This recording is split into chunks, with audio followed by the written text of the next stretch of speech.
ചിറക്കൽ പഞ്ചായത്തിലെത്തി സ്ത്രീകൾക്കെതിരെ അതിക്രമം കാട്ടിയാൽ ഇനി മുതൽ അത്തരക്കാർ വിവരമറിയും. അതിക്രമങ്ങളെ സ്വയം പ്രതിരോധിക്കാനുള്ള പരിശീലനത്തിലാണ് പഞ്ചായത്തിലെ സ്ത്രീകൾ. ചിറക്കൽ പഞ്ചായത്ത് പോലീസുമായി ചേർന്നാണ് സ്വയം പ്രതിരോധ പരിശീലനത്തിന് തുടക്കം കുറിച്ചത്.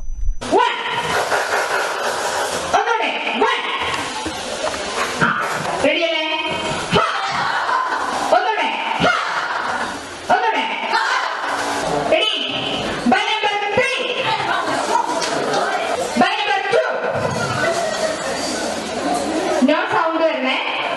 By number 3, 2, 3. Yes. 2, 3. അതിക്രമങ്ങൾക്കെതിരെ വിലപിച്ച സമയം കളയാൻ ഇനി ചിറക്കൽ പഞ്ചായത്തിലെ വനിതകളെ കിട്ടില്ല. ഇങ്ങോട്ട് ശല്യത്തിന് വന്നാൽ ചിലപ്പോൾ പലിശയടക്കം തിരിച്ചും കിട്ടും.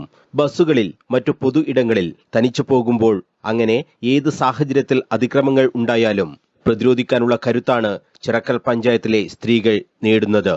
പഞ്ചായത്ത് പ്രസിഡന്റ് പി ശ്രുതിയുടെ നേതൃത്വത്തിൽ കഴിഞ്ഞ കുറെ നാളുകളായുള്ള ആശയത്തിന് തിങ്കളാഴ്ച തുടക്കം കുറിച്ചു. പോലീസിന്റെ സഹായത്തോടെയാണ് സ്വയം പ്രതിരോധത്തിനുള്ള കളരി പഞ്ചായത്ത് ഒരുക്കിയത്. കെ വി സുമേഷ് MLA പരിശീലനം ഉദ്ഘാടനം ചെയ്തു. ചിറക്കൽ പഞ്ചായത്തിന്റേത് മാതൃകാപരമായ ഇടപെടലാണെന്ന് MLA പറഞ്ഞു. പഞ്ചായത്ത് പ്രസിഡന്റ് പി ശ്രുതി അധ്യക്ഷത വഹിച്ചു.